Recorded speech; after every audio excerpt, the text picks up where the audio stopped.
Do you need an easy to build, infinitely expandable multi-item sorter? If so, this is the sorter for you. This multi-item sorter is able to sort any stackable items, meaning non-stackable items will not work. With that said, let's not linger and get to building. The first thing you're going to want to do is position the chest exactly how you want it. So make a wall of chest however you would like. I'm going to be showing one slice of the system for explanation purposes, but note, unless otherwise stated, you can complete this for every column of chest at the same time. Behind each chest, place a hopper connected to it. You'll also need to add a hopper below the bottom hopper connected to nothing. Now starting with the bottom hopper, place a solid block behind every other hopper. Place a comparator with a copper bulb on each of these blocks pointing at the hoppers. On each of these copper bulbs, place a comparator pointing at the solid block, each with their own copper bulb controlling them. If you have done it correctly, it should look something like this from the side. Now we're going to program each of the copper bulbs. Each copper bulb is a toggle for the respective hopper, so getting this correct is key to the sorting system. To allow this to sort correctly, we need to turn on every other copper bulb. When it is all said and done, it should look like a checkerboard like so. The easiest way to do this is by turning them all on and then manually replacing every other bulb that needs to be turned off. Once you have the copper bulbs programmed, place a target block behind each of the inside copper bulbs. Make a redstone dust line that connects every target block to a single line. If your storage is longer than 15, we will need to add an adjustment to extend the signal. At the beginning of each of the lines, add a redstone repeater with a full delay. Now power this repeater and make sure the signal is making it to every target block. If it is not, you will need to add this adjustment. Right where the power runs out, add a redstone repeater and have it hard power a solid block. Now replace the target block touching the hard power block with a redstone dot. It may look like it's not connected to one of the copper bulbs, but it is, it's just a visual bug. But if it makes you feel better, you can just place another redstone dust on top of the copper bulb and power it that way. Repeat this process until your whole system can be powered. You'll want to double check that your fiddling did not mess with the program bulbs.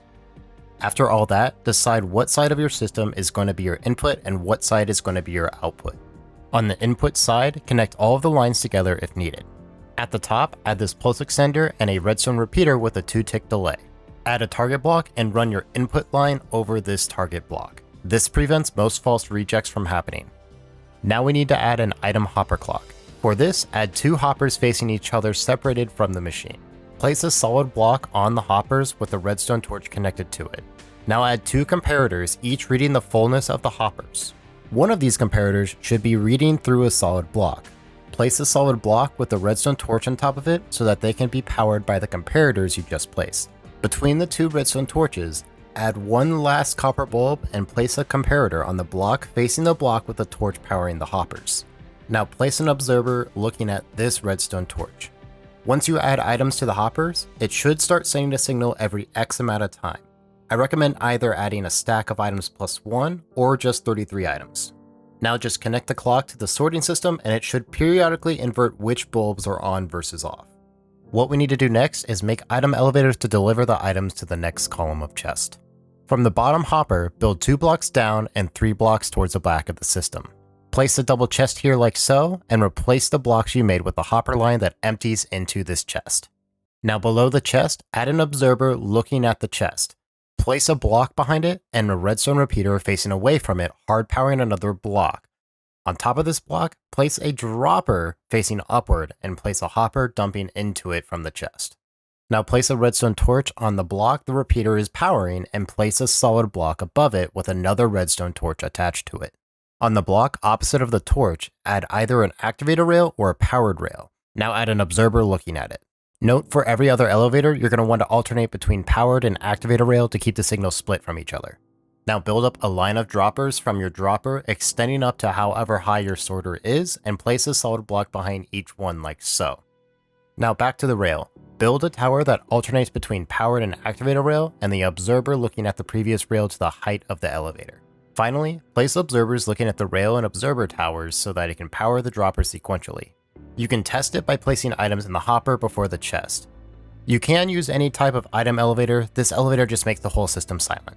Once you know it's working, you can make hopper pipes to deliver the items to the next columns of chest. I recommend extending the item elevator of every other column by 2 to allow for an easier hopper pipeline. For the lower hopper line, place 1 hopper on the top hopper and make sure it's not connected to anything. bring the line back 1 block and then 1 block over towards the previous item elevator, then it should just be a straight pipe back to the item elevator. For the higher hopper line, start by placing the hopper in the same fashion as the lower and then build up 2 additional blocks. Now bring the hopper line over and towards the desired item elevator. Repeat this for every hopper line, and if you have set it up correctly, items should slowly work their way through the sorter. Now all you need to do redstone wise is add a place for rechecked items to empty into and an input chest to start sorting. Lastly, we need to talk about how to use the system. Multi-item sorters work by finding an empty slot in a chest or by finding a like item to dump the item into a chest. For example, if we have an empty chest, every item is going to be dumped into this chest. But if we fill the entire chest with only items we want in the chest, these are the only items that are going to be allowed in the chest. All other items will have to wait until it finds an item that matches with it or an empty slot.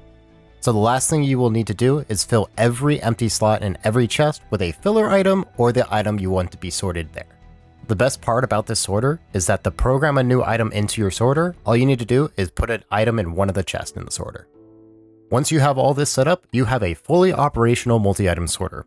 One thing to note is that there are 2 versions of the sorter, one that is faster and one that has more capacity. This video showed the one with more capacity. The faster one has some minor changes to the item piping, but the mechanics are all the same. If you want a more in-depth explanation of how multi-item sorters work, check out the short where I explain how they work. If you have any questions, comment them below and I'll be more than happy to answer them. Thank you for watching and happy sorting.